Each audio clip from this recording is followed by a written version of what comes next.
Viewers, education refresher easy ম্যাথে আজকে আমরা যে বিষয়টা নিয়ে আলোচনা করব তা হলো অল্টারনেটিভ অ্যাঙ্গেল বা একান্তর কোণের প্রয়োগ।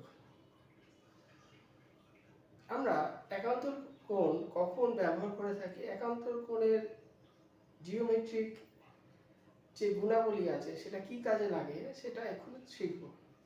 দেখো, এখানে আমি দুটো রেখা এঁকেছি, একটা এবি সরলরেখা বা স্ট্রেট লাইন এবং সিডি সরলরেখা বা ডিসি সরলরেখা স্ট্রেট লাইন। এই দুটো স্ট্রেট লাইন কি পরস্পর সমান্তরাল মানে প্যারালাল কি নয়, এটা যদি আমরা জ্যামিতিক উপায়ে অর্থাৎ জিওমেট্রিক প্রসেসে প্রমাণ করতে চাই, তাহলে আমাকে অবশ্যই একান্তর কোণের সাহায্য নিতে হবে। এবার আমরা একান্তর কোণের সাহায্যটা কিভাবে নেব? দেখো, এখানে একান্তর কোণ কি কাকে বলে আগে বুঝতে হবে। একান্তর কোণ বলতে আমরা যে কোনো জেড শেপে, যদি কোনো সমতলিক চিত্রে বা কোনো একটা ছবিতে বা জিওমেট্রিক ফিগারে যদি কোনো অ্যাঙ্গেল পাওয়া যেটা জেড শেপে আছে, সেটাকে আমি একান্তর কোণ হিসাবে বিবেচনা করতে পারি।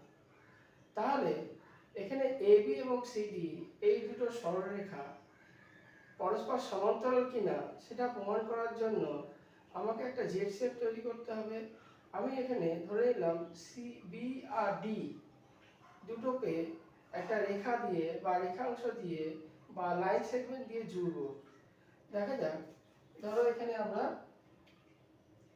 বি এবং ডি, আমরা বিডি এখানে একটা লাইন সেগমেন্ট আঁকবো।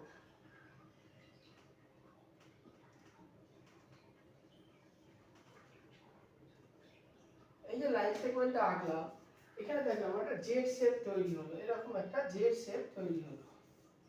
এই যে জেড শেপ তৈরি হলো, তাহলে আমি বলতে পারি জেড শেপ তৈরি হওয়ার ফলে এই যে দুটো অ্যাঙ্গেল তৈরি হয়েছে, দুটো কোণ তৈরি হয়েছে, এই দুটো কোণটাকে বলবো একান্তর কোণ এবং বা অল্টারনেট অ্যাঙ্গেল। এই দুটো অল্টারনেট অ্যাঙ্গেল যদি সেম থাকে বা সেম ভ্যালু যদি সেম হয়, ধরো এইটা যদি 45 ডিগ্রি হয় এবং এটাও 45 ডিগ্রি, বা এটা 30 ডিগ্রি হলে যদি এটাও 30 ডিগ্রি হয়, তার মানে আমি বলতে পারি যেহেতু একান্তর কোণ দুটো সমান, তার মানে আমি বলতে পারি A B parallel to CD.